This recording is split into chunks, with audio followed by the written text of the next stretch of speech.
Melanie didn't know what to do anymore. She paced back and forth, unable to calm herself down. The wedding dress even seemed to cause unbearable pain. It was heavy and awkward, but that wasn't the issue. Where was the groom?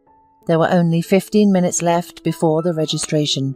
Guests crowded around the registry office waiting. The bride had to keep her emotions in check, which was especially difficult. Melanie's friends were already exhausted, either from high heels or tedious waiting. They couldn't wait to start taking pictures and posting stories on Instagram. The photographers leading the ceremony were just as nervous as Melanie. They kept running up and asking if everything was all right.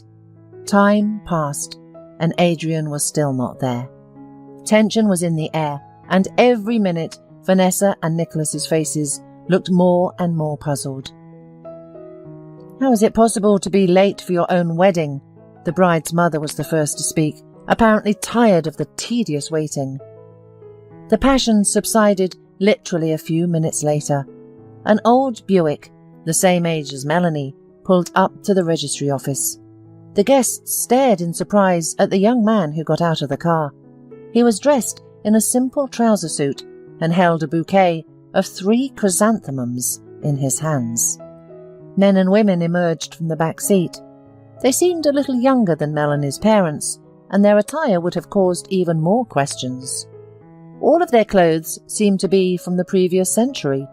Without any embarrassment, the company began to climb the stairs.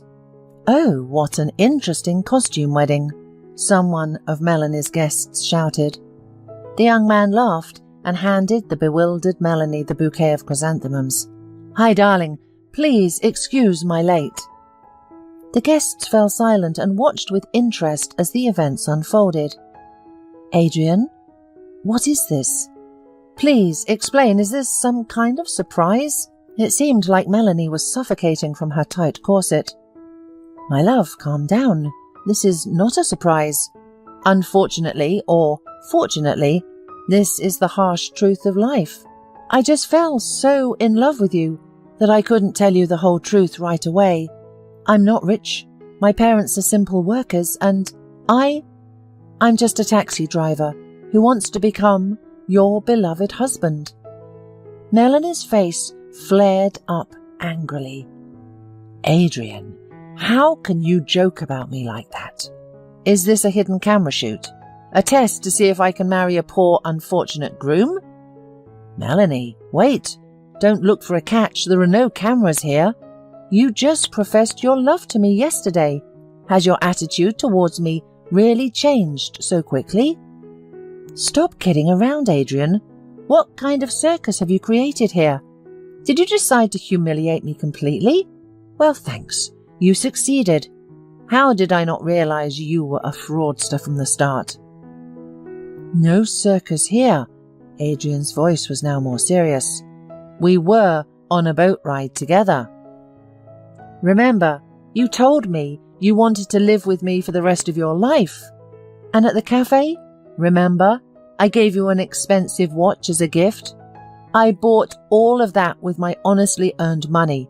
I knew you wouldn't want a modest wedding, so I took a loan for this event." Melanie covered her face with her hands and cried silently.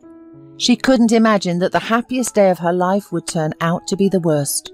The girl thought she had met a considerate, gentle and wealthy young man.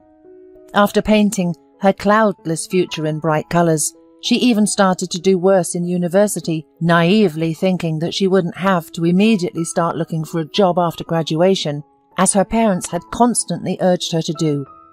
The financial situation of the future groom did not raise any questions either.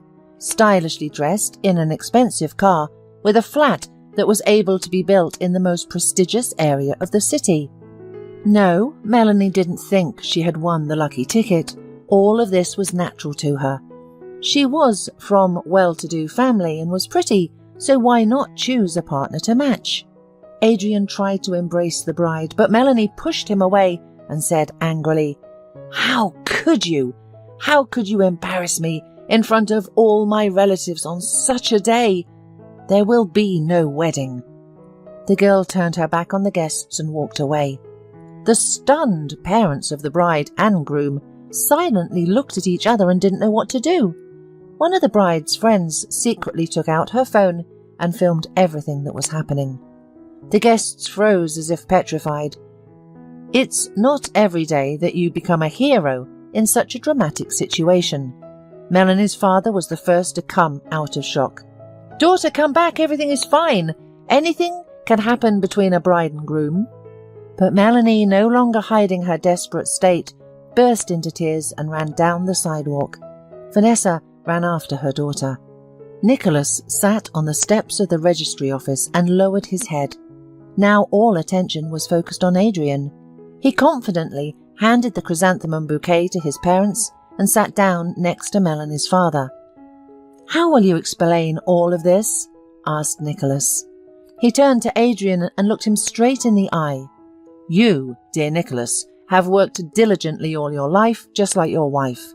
You gave your daughter the best, but only one thing was missing: honesty and selflessness." "What are you talking about? My daughter is an honest girl. You're the one who lied to her, took her to restaurants, drove her around in expensive cars. But why? If you couldn't afford it, why didn't you tell her yourself? I'm certain if she loved you, it would not have been a problem. You would have achieved everything together with time. Why didn't we see through you, swindler?" Melanie's father looked at Adrian with hatred. "No one doubts your daughter's honesty, but why did she run away when she found out about my situation? I'm not a drug addict, not a drunkard, not a criminal. I earn money through honest work. Yes, the pay may not be big, but it would be enough for us to live on. And you know what? I won't justify myself anymore. I loved your daughter sincerely, but today I saw with my own eyes that she doesn't need me. She cares about money, the impressions she makes on people, but not me." Relatives stood and listened to the groom's strange confessions, but they still couldn't understand what was going on. Melanie's friends were the most perplexed.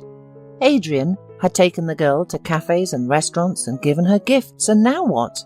Had he suddenly gone bankrupt, or had he been pretending to be rich all this time?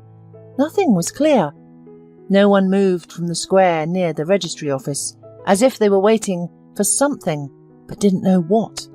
Adrian finally stood up and was about to leave, but suddenly a woman in a bright, colourful dress blocked his path. It was Melanie's aunt. "Where are you going? Do you think you can disgrace my niece like that and just leave? If you loved her, how would you have arranged this? Look, how many guests have been invited, how much effort has been put in." The woman's voice broke into a scream.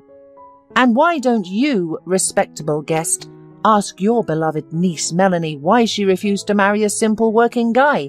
No benefit, so no marriage," Adrian said, noticeably getting nervous. "Is it shameful that a girl wants to do better in life? And children will appear. Then she will have to sit on a penny on maternity leave. Is this calculation? This is called a reasonable approach? Did she deceive you about something? Was she pretending to be somebody?" Adrian wanted to argue, but fell silent. Suddenly his mother, Caitlin, approached the bride's defender and began to speak calmly. "You know, Adrian didn't want to shame his future wife.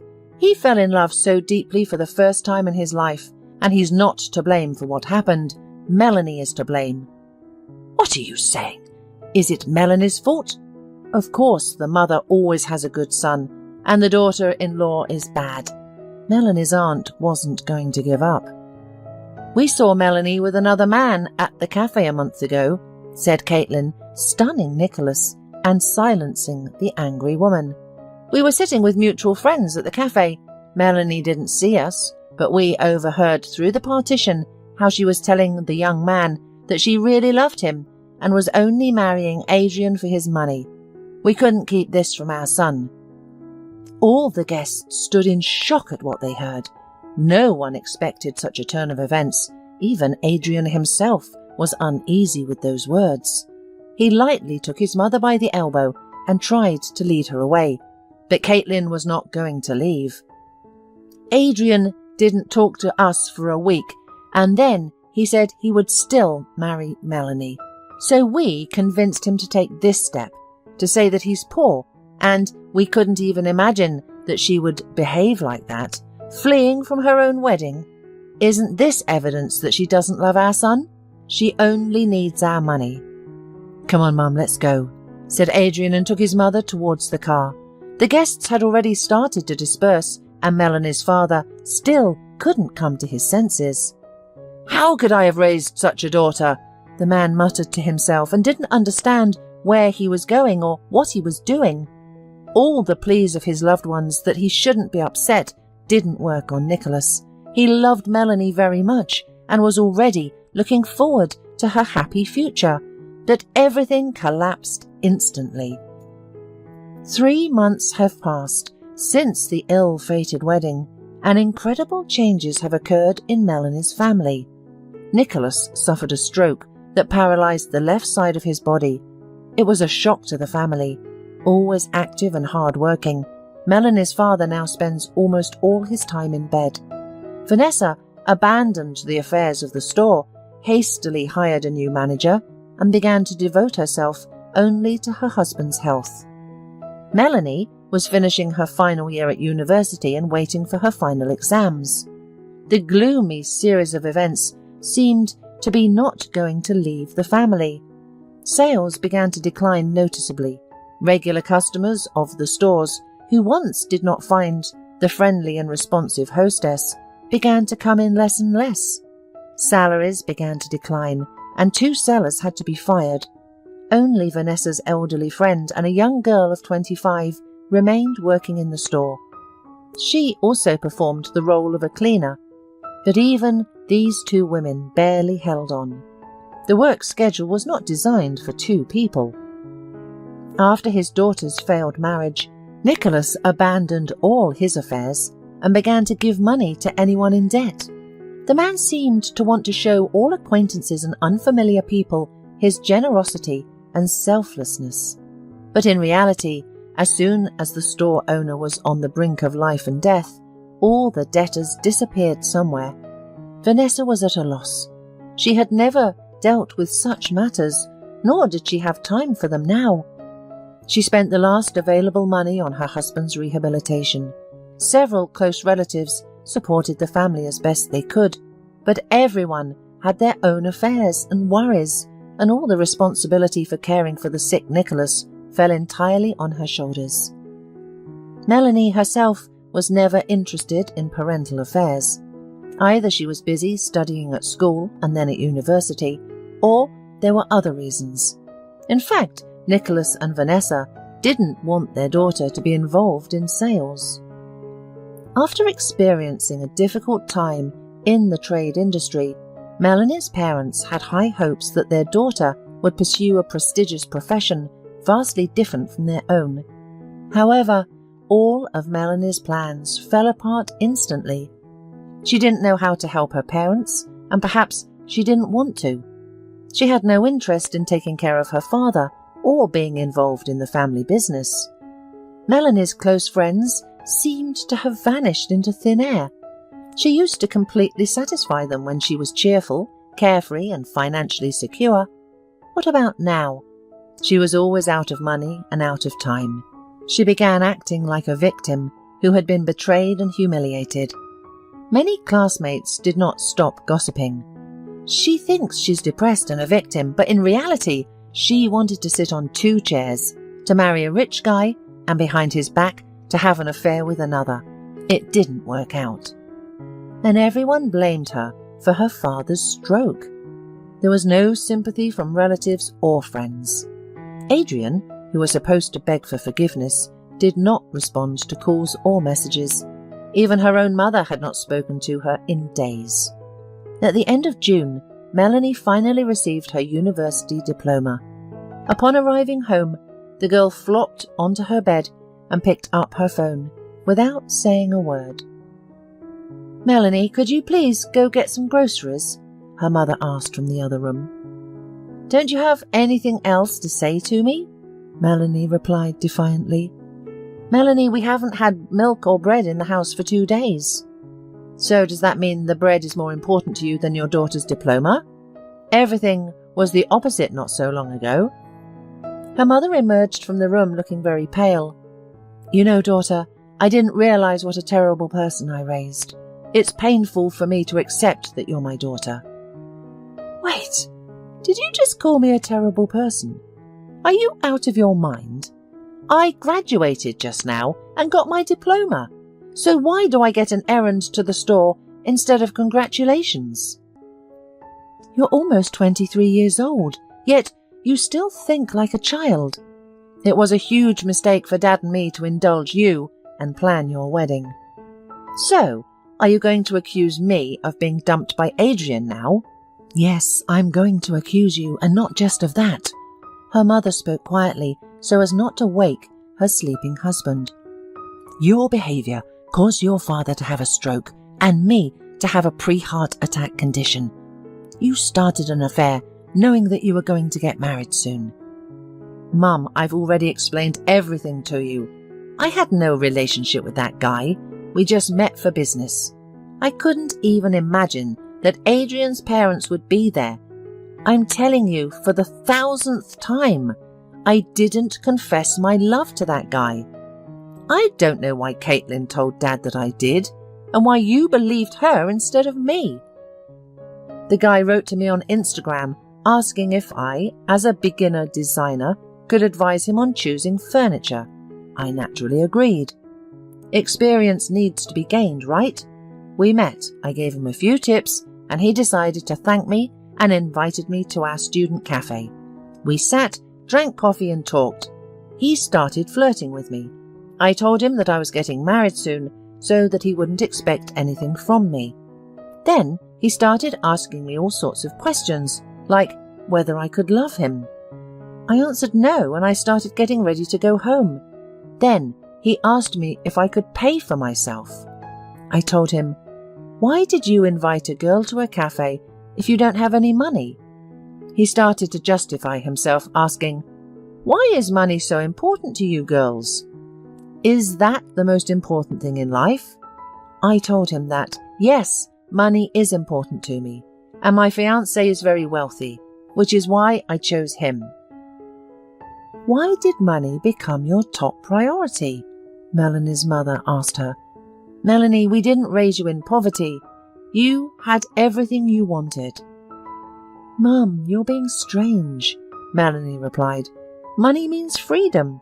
Yes, you can't buy everything in life with it, but a good income allows me to work and live the way I want, not like you and Daddy. You've been working from dawn till dusk in your store. If we'd been better off financially, Dad wouldn't have been so upset about the money we invested in that damn wedding. Vanessa wanted to get angry at her daughter's words, but suddenly became suspiciously calm. Your father had a stroke, not because we spent a lot of money on the wedding. He was very upset to find out what kind of two-faced and selfish daughter he had. Wow! Are you accusing me again? Melanie exclaimed. At least I was honest with Adrian. He lied to me. Either he was rich or he was poor. A decent person wouldn't present themselves like that. I value myself and I don't want to marry any clowns and liars. So there's more to think about. Who's really two-faced and self-serving? Enough talk, Melanie, Vanessa said sternly. I won't pity you anymore. Tomorrow morning we're going to the store, and you'll work as a substitute salesperson until we make a good profit. Me, a salesperson? I don't know how to do that. Have you asked my opinion? Melanie protested. I haven't asked and I won't ask. You haven't even bothered to ask how much it costs to rehabilitate your father in these 2 months, how I pay the salespeople, how I manage all of this. You only think about yourself. She put her money on the table and left the room, said her mother sternly. Put the money on the table and left the room. Melanie went to the nearby grocery store and was overwhelmed with tears. She couldn't imagine being a salesperson, eating a sandwich for lunch and gossiping with other salespeople. She felt like the end of the world had come to her young and beautiful life, and she would have to forget about her interior design career forever. Who would hire her as a recent graduate with C's in her diploma for such a serious and creative job? She needed to gain experience, but she wouldn't work for free, and she wouldn't earn decent money right away. The next day, Melanie and her mother went to the store, while Aunt Polly stayed home to watch over Melanie's recovering father. The store was located at the intersection of two busy streets, which saved it from closing. Customers always appreciated the quality and variety of goods, but it was difficult to compete with the nearby shopping centre. Its generous departments sold clothes of poor quality, but they were cheaper and in great demand. Then, during the family meeting, it was decided to implement a system of discounts for regular customers and to consider other marketing tactics. "Hello, Vanessa. How happy I am to see you," greeted the hostess, her friend, who worked as a salesperson in their shop. "Hello, Rebecca. I bought you a new employee." Vanessa pointed at Melanie. "Rebecca, I have only one request for you. Treat Melanie not as my daughter, but as an ordinary person who came here to learn everything." "All right, we'll teach her everything," said Rebecca, smiling. "Vanessa, while you are here, let me tell you that we sold all the old stock quickly, but the new models are less in demand. The fabric is natural wool, but the colour is grey, slightly faded. Not everyone likes it. We haven't sold a single suit this week. Everyone is asking for classic dark grey or black. You should negotiate with the supplier. Order several batches of pants and suits, since they are in demand." Melanie listened in horror to her mother's conversation with the salesperson. What sizes? What wool fabric? She was a designer herself and studied types of fabric, colour combinations, but it was one thing to work in soulless premises and meet clients as necessary, and another to try to please people every day. Melanie remembered how deeply uncomfortable she had felt when Mum or Dad had boasted in front of every customer and turned into such caring and cute people. The customers left with their purchases and were satisfied, but her parents came home and hardly spoke to each other. As a child, Melanie wondered why her parents were so tired.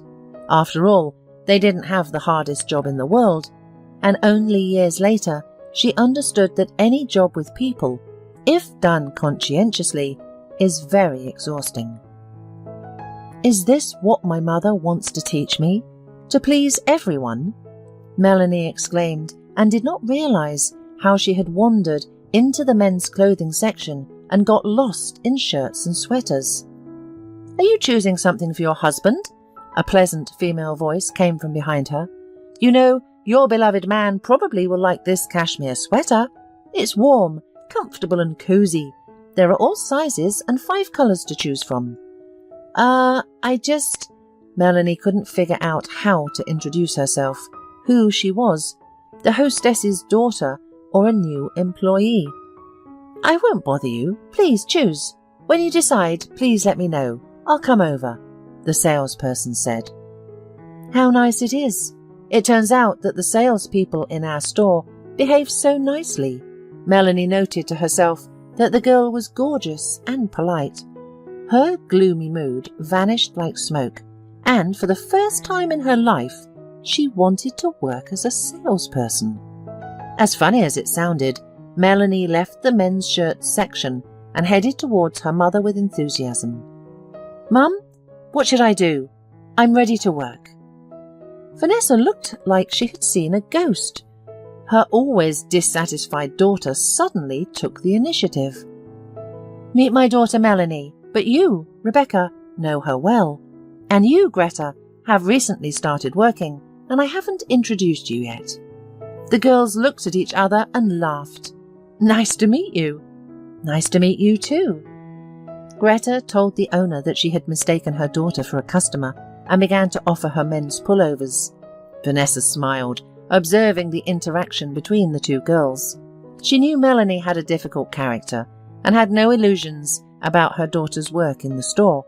But these few months she had accumulated so much fatigue that she decided to let it be. Melanie didn't expect everything to turn out this way. Boom. And she became a seller of plus-size clothes. But surprisingly, the girl felt a sudden surge of strength and energy. Melanie threw all unnecessary thoughts out of her head and started to learn sales. These are single-breasted jackets. These are double-breasted. These are boucles fabric jackets. They used to be insanely popular with us. Greta told Melanie about the models in the women's clothing department. What's the maximum size for these jackets? We always order tunics and dresses of certain models up to XXXL. Melanie's face showed surprise or bewilderment. Well, you know, there are different body types, different women, said Greta. Really? I didn't think plus-size clothes were popular. Well, your parents are smart people, and they wouldn't deal with selling outdated things. Think about it. The sizes of fashionable dresses, blouses and skirts end at size L. But women of any weight want to look elegant and modern, and men too. We have many regular customers who don't want to lose weight, but want to dress fashionably. It's not our business why they live like that. Our task is to satisfy their needs. And you know, there are few places in our town where you can find clothes that are both high quality and fashionable in that size. Of course, there are online stores, but they have long been on our heels. But in any case, when a person comes to us, we don't just sell them something heartlessly.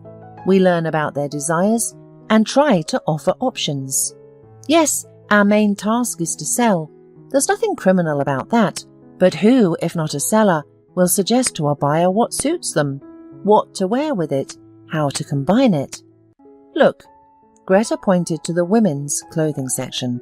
This is a dress with a basque. It seems like just a decorative detail in the dress, but no, it's the basque that balances the proportions between a normal waist and wide hips. Or this dress. Pick a bright scarf, shoes, a bag, and it will all play out completely differently. Melanie listened with an open mouth to Greta's advice and realized that she had underestimated the work of a clothing store seller and slightly overestimated herself. Greta didn't tell her anything fundamentally new. Melanie had an idea of the cuts and correct combination of clothes. After all, in her past life, she followed fashion trends and regularly went shopping with her friends. But Greta opened up a new world to her when she talked about how to talk to the customer without violating subordination, how to please a client so they leave the store satisfied, sometimes not buying anything. I like working here, really, Greta shared with Melanie during lunch. I have a lot of respect for your mother, so I didn't leave with the other salespeople. Not every store owner would sell their jewellery to pay their employees. Yeah, my mum is a strange woman. Melanie barely managed to squeeze out the words as she thought to herself, Mum didn't say a word about selling her jewellery. Why do I find out everything from strangers? And really, I didn't even notice that Mum doesn't wear earrings or a ring. I'm a terrible daughter. I am unable to learn properly, earn money or get married. From that day on, Melanie didn't just work part-time at the family store. She started trying harder than ever. She worked with Greta for several days and Rebecca for several days. She only took 1 day off per week. Melanie served customers in the store, sorted and steamed clothes in the warehouse, dressed mannequins, and monitored the size grid of the most popular models. But most importantly, she took on the responsibility of promoting the store on the internet, which Vanessa used to do alone. Melanie didn't understand marketing or PR, but her strong desire to bring the family business back to its former level was stronger than her doubts. She began actively maintaining the store's social media page, posting photos of clothing, describing product characteristics, and answering customer questions. Vanessa saw how hard her daughter was trying, how politely she communicated with customers, how she got into all the intricacies of working with the cash register. Despite all the sad events in their family lately, Mum was happy about this belated adulthood.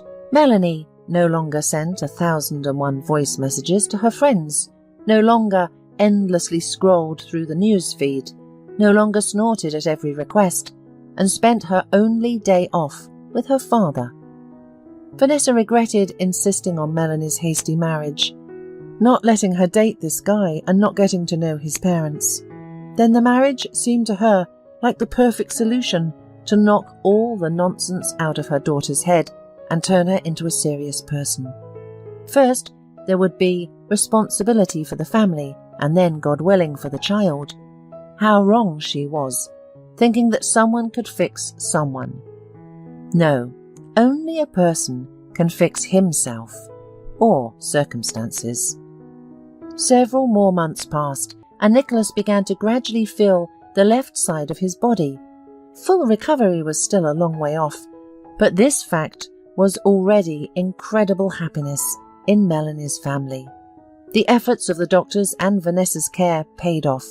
The woman was thrilled, but at the same time she realized with sadness, would Melanie have changed for the better if such trouble had not come to their home? One Monday, Melanie and Greta were working at the store. The morning was unhurried, with no customers yet. The girls were picking out outfits for the mannequins and laughing. "Hello, girls." An elderly woman walked into the store and smiled sweetly. "Hello," the salespeople answered, almost in unison. "How good that you work from 9. I've already had insomnia for a few nights. I wake up at 5 in the morning. I don't know what to do with myself. I've decided to go for a walk, find what I need and calm down." What would make you feel better? A blouse, a dress, or a warm cardigan? Greta approached the customer and stopped not far from the woman. "You know, I have a problem. I need to pick out a dress for a wedding. The size is XXL. I already looked for a dress yesterday here next to you." The woman nodded her head towards the neighbouring shopping centre. "But they offered me all dark colours." "Please tell me, what kind of dress styles do you usually wear? What would you like to show off, and what to cover up?" The elderly woman laughed. "Oh, girls, at your age you need to open everything. You're young and slim, but at my age it's better to cover up. I want something light and pleasant. After all, my only grandson is getting married. If you find a dress with a light wrap, I will be happy." The saleswoman showed the elderly woman all the fancy dresses in the store in her size. The shopper looked at everything they offered her with great interest. Understanding that the process would be long, Melanie decided to have an easy conversation with her. "So, your wedding is coming up soon, and is the bride pretty?" "No, still 3 weeks until the celebration, but I like everything to be ready in advance. My grandson's name is Adrian. As for the bride, I haven't seen her yet. I just arrived 3 days ago. I live far from here. My son brought me a plane ticket. He said, 'Mum, you'll celebrate your grandson's wedding and stay with us for a month.' So I came." The woman tried on all the dresses but couldn't decide which one suited her best. "Girls, I've already tortured you enough. I'm sorry, but I haven't bought anything for myself in so long. There's not much occasion to dress up in old age. My son told me that the wedding will be at the highest level. The bride is from a very wealthy family." "We're not rushing you at all," Melanie smiled. "It's good that the bride is well off. There will be fewer problems in married life." "Oh dear, money is not always a guarantee of a happy marriage. Take my son, for example. He used to be a calm and reasonable person, but now I don't understand what's happening to him. He became nervous and agitated. His wife squeezes everything out of him for a luxurious life. Caitlin loves to go to the most expensive resorts and wear expensive clothes. But one thing is good. My grandson is a decent guy. He helps his father in business and does what he can." Melanie's eyes blurred. It can't be a coincidence. "I'll take this one. The pink colour refreshes well, and the fabric is pleasant to the touch," decided the elderly woman, looking satisfied in the mirror. Melanie felt as a pounding ache overwhelmed her, and the elderly woman looked at her suspiciously and asked, "Are you feeling okay?" Melanie couldn't hide her tears and quietly sobbed, "I'm sorry, just tired." "Don't cry, dear. You'll have your own celebration in life and you'll get married," the woman comforted. "You know, I was supposed to have a wedding, but it fell through because of me," Melanie continued to sob. The woman took Melanie's hand and said softly, "Don't cry. Let's process my purchase now, and we'll go outside and you can tell me everything." 10 minutes later, Melanie was already telling Adrian's grandmother about everything that unfortunate day. Then she talked about her father's stroke, how her mother was devoting all her strength to taking care of her husband, and how she was working as a saleswoman in a store to help her parents. "My dear, to say that I'm shocked is an understatement," Mrs. Sullivan said. "I'm very sorry about your father. But tell me honestly, did you really cheat on Adrian?" "No, of course not." Melanie's voice sounded desperate. "I'm telling you all this not because I want to get Adrian back. It's too late. He's getting married. I'm just upset that I was slandered in front of all my relatives, friends, and my father, who couldn't bear such shame. My parents always thought of me as not serious, and I couldn't convince them that I didn't confess my love to a stranger. It was just some idiotic coincidence. I agreed to go out with a person who needed my designer advice. I didn't see anything wrong with that. Why would I go to the most popular cafe in our city if I were a cheater just before the wedding?" "What's it called?" Mrs. Sullivan asked. "It's just called Pizza. It opened a year ago, serves delicious food, and the prices are reasonable. We call it the Student Cafe. There are always plenty of students there." "Melanie, do you still love Adrian?" Mrs. Sullivan unexpectedly changed the subject. "I think I love, although I'm giving the word a slightly different meaning right now. I know you'll ask me why I ran away from the wedding if I loved him. You see, I was preparing myself for a happy married life with the man I loved. I liked, I won't lie, that Adrian was a wealthy guy. I thought that if I married him, I would become financially independent of my parents and live as I pleased. Before my father's incident, we had no problems with money, but my mum and dad constantly talked about how I would have to work hard in the future to become a real professional and live without worries. Now I understand that my parents were right about everything. But back then, I just imagined that half of my life would be spent on achieving that, while there were so many other interesting and new things around me. Your grandson came to the wedding like a jester, saying that he was completely broke and that we would live on his salary as a taxi driver. I just didn't expect such a turn of events. I had told everything about my smart, beautiful, and well-off fiancé, and then this happened. I understand that in your eyes I'm a foolish, selfish person who wanted to settle better in life. Let it be that way. But I'm just too tired." "How many thoughts are running through your head, Melanie? But believe me, the most important thing is that you realized your problem. We all make mistakes. My son, Brandon, a successful entrepreneur, a self-sufficient man, but he's under his wife's thumb. And he didn't say a word to me about this story. But you know, Melanie, our conversation with you is not over yet. Let's meet tomorrow morning. I think my legs led me to your store for a reason," she said to Melanie.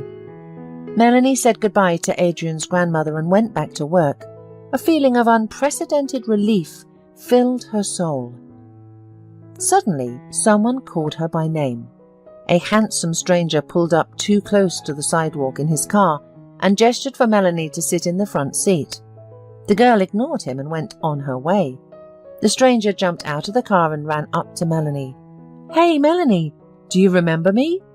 Hello? No, I don't remember you. What do you want?" "Whoa, calm down. Why so gloomy in the morning?" "I just came to talk to you." I'm one of Adrian's friends. My name is Marcus. I was late for your wedding. Adrian told me everything that had happened. I've been writing to you on social media, but you don't respond. So I had to catch you on the street. Do you know that Adrian is getting married soon? I'm happy for him, Melanie answered indifferently. But he doesn't love his fiancée. His mother is forcing him to marry this girl. Things aren't going well for his father in business, and Crystal is the daughter of a big shot in our administration. He seemed to like her at first, so she's a pretty girl, but he talked to her for a while and realized they didn't have any common ground. He isn't glad he agreed to this wedding himself. Well, there's nothing I can do to help. Let him put on the same show with her as she did with me, and maybe she'll get off him on her own. Melanie, I'm serious. You have to tell Adrian that you still love him, and there will be no wedding. He's setting a trap for himself, and I just want to save him. Marcus, why do you think I still love him, and should save him from such a good, advantageous match? And do you think I'll believe both of you, especially Adrian, who played a prank at our wedding? This is not a joke, Melanie. Goodbye. The girl turned around and went towards the store. Melanie! Melanie! Marcus shouted after her. Do you even know how much Adrian is suffering because of what happened? He's proud. He just can't call you himself. He knows he's to blame. A man is the master of his own destiny, Melanie loudly pronounced the first phrase that came to her mind and walked even faster. Caitlin, dear, make me some tea, please. I feel like drinking something. Mrs. Sullivan sat in the spacious kitchen, spreading butter on a piece of bread. Of course I will. But it's just wonderful. You do everything yourself, and now you're asking me to do it. Caitlin, you know I wanted someone to take care of me, like in a cafe. I only go to such places rarely. There is no such variety of places in my small town. So what's stopping you from going to a cafe or restaurant? Brandon and I often go to such places. Yes, you're probably right. There's a woman living in the house across from you who recommended going to a cafe. What's it called? Oh, I remember. Just Pizza. She said it's tasty and cheap. Do you think it's worth going there? I'm shocked by such advice. It's a youth cafe. There's constant noise and the staff is rude. No, definitely not. Have you been there, Caitlin? I've been there once. Thanks for the advice, dear. But now I'm going for a walk. Mum, where are you going? Asked Brandon as he saw his mother leaving. Yes, Sonny, I am. Could you please drive me? It's nearby, she replied. Under his wife's watchful eye, Brandon and his mother left the apartment. Mom, I'm starving. I was planning to have some lunch at home, said Brandon, clearly nervous. Don't worry, son. You'll eat in 10 minutes. I came up with an excuse to talk to you face to face for once. Let's sit on that bench over there. I know what this is, Mum. As a former senior investigator, you're going to interrogate me. I used to joke about that, but now it's true. The future of your only son and my only grandchild depends on it. So, tell me, why did you ruin Adrian and Melanie's wedding? What are you talking about, Mum? You know that Melanie refused to marry Adrian when he told her that he was poor and worked as a taxi driver, replied Brandon, exasperated. But that's not all. She was also flirting with a stranger behind Adrian's back before the wedding. We saw and heard everything. And why did you and Caitlin, the regulars in expensive restaurants, decide to go to such a cheap youth cafe? Caitlin called me. I was really surprised to go to such a place, but I didn't say anything. And what a coincidence. You were lucky enough to find 2 free tables in a crowded cafe.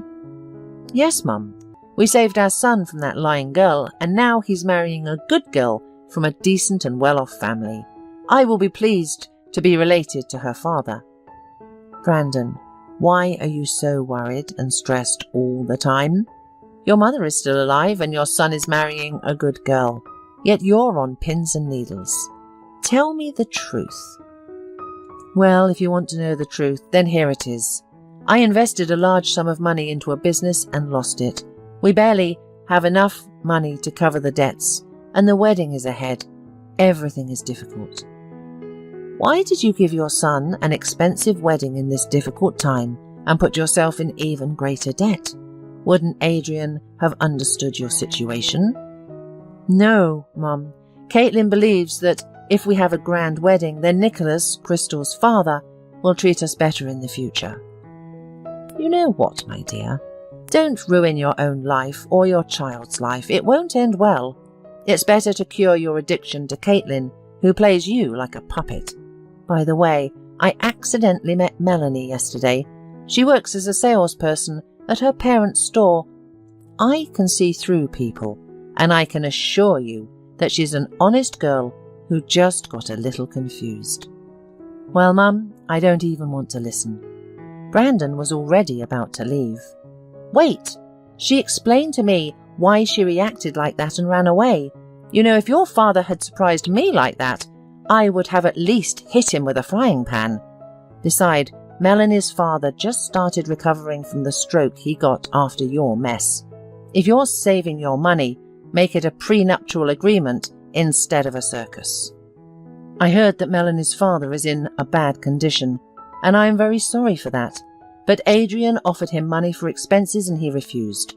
We decided that it would be a good lesson for our son to find out who is with you because of money and who is with you because of love. Maybe you shouldn't do such a test for your Caitlin. Yesterday, I saw a check that fell out of her purse. She bought herself another leather coat. So now I understand why you have problems with money. I could live off that amount for half a year. Mum, let's end this conversation. Stop accusing us. Adrian's wedding will still take place. He's busy preparing for the celebration. Yes, I see. He's preparing so much that he's become pale in front of his laptop. He doesn't even have time to eat. Mum, he's an IT specialist. That's why he doesn't leave his computer. Okay, do what you know. Go eat. We'll talk tonight. When Brandon left, Mrs. Sullivan called a taxi and went straight to the store to meet Melanie. She told the girl about her suspicions and convinced her to meet again with the guy to whom, according to Caitlin, she confessed her love. Melanie refused at first, but Adrian's grandmother convinced her that this meeting would help her uncover a serious moral crime, and the future of Mrs. Sullivan's family and maybe Melanie's future depends on whether this guy agrees to meet. Although Mrs. Sullivan's ideas seemed partly absurd to Melanie, after an hour of conversation with the charming investigator, her doubts disappeared on their own. After receiving a call from Melanie reporting that the meeting with the necessary man was scheduled, Mrs. Sullivan gathered Brandon, Caitlin, and Adrian in the living room. My dear ones, tomorrow marks exactly 45 years since I started working in the police. That's why I want to invite you to the restaurant and celebrate it. At the appointed hour, the whole family was already seated at a cozy cafe table, enjoying various delicacies. There weren't many people in the restaurant. The conversation at the table flowed like a river. Mrs. Sullivan told Adrian about what his father Brandon was like as a child, what he liked, and what he was fond of in his spare time. Of course, some stories about her work as an investigator in her native town were also told by the elderly woman. After consuming several alcoholic drinks, Caitlin suddenly asked her mother-in-law, "Tell me, where did you get the money for this restaurant? It's a very exquisite and expensive place. Don't be offended, I'm just curious." Mrs. Sullivan responded with dignity, not at all embarrassed like her son and grandson. "Don't worry, Caitlin dear, we're spending my hard-earned money. I have a good pension, and thanks to my son's regular help, I have saved a decent sum in the bank. This money will be enough for Brandon to pay off his debt, and for Adrian not to marry a girl he doesn't love, whom you picked out for him." Adrian almost choked on his cocktail when he heard those words. He had only shared his doubts about marriage with his close friend. But how could his grandmother know all this? Brandon was stunned by his mother's candour and didn't know what to say. Caitlin was breathing heavily and was about to start a verbal battle. I've been living on this earth for years, and I immediately realised that someone was putting pressure on my son and Adrian. Some people like to solve their problems at the expense of others, but that's not your option, grandson. I'm sure you're an honest person, but you're influenced by your mother, who doesn't deny herself the purchase of a 25th Himalayan goat fur coat at a time when there are problems in the family. How dare you speak to me like that? Caitlin stood up and threw her crumpled napkin on the table. Sit down and calm down. Melanie, come here. To everyone's surprise, Melanie and an unknown man appeared. I invited guests to our wonderful celebration, continued Mrs. Sullivan. A celebration of truth, honesty and justice. Caitlin, don't you want to tell us how you arranged the meeting between this young man and Melanie? How you booked 2 tables? And how you took Brandon here? Caitlin was looking at her mother-in-law, and the young man, seemingly ready to take a desperate step. Adrian stared at Melanie intently, feeling overwhelmed with shame. How could he have believed his mother's words and become involved in this shameful adventure? Unexpectedly, the unknown young man spoke up first.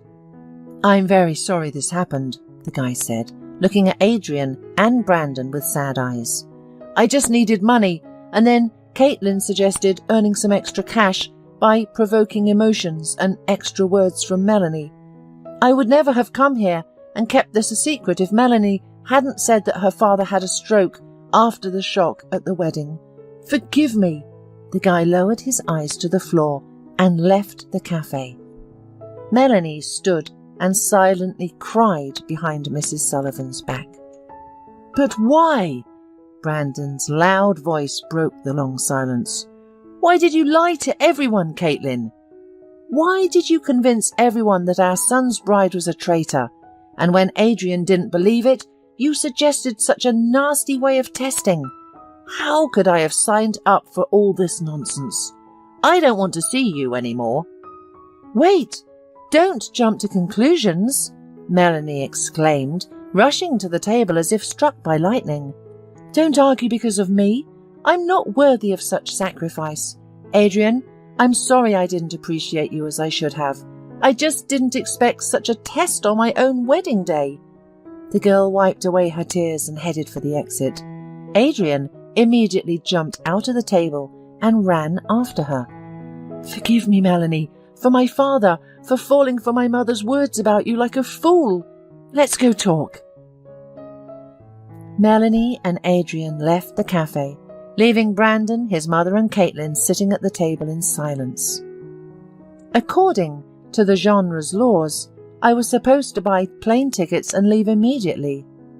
However, since I live far away, please bear with me for a couple more weeks.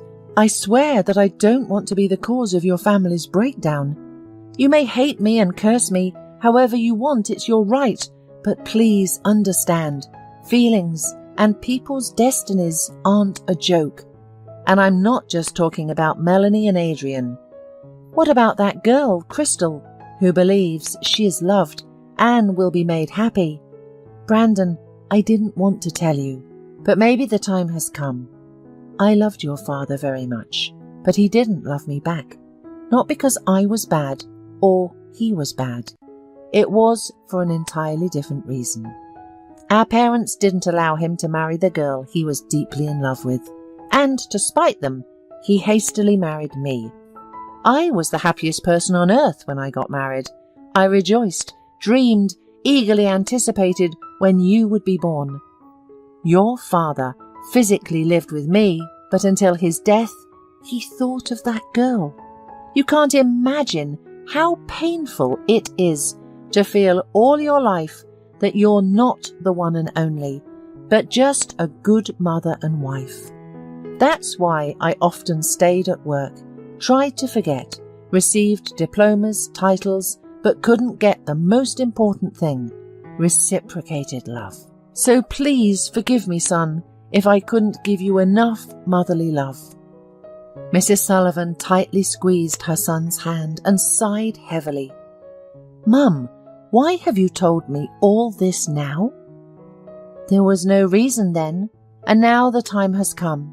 I'm sorry, I've completely lost control of myself," exclaimed Caitlin, and tears flowed down her cheeks. "Everything will be fine." Mrs. Sullivan took Brandon and Caitlin's hands and joined them together.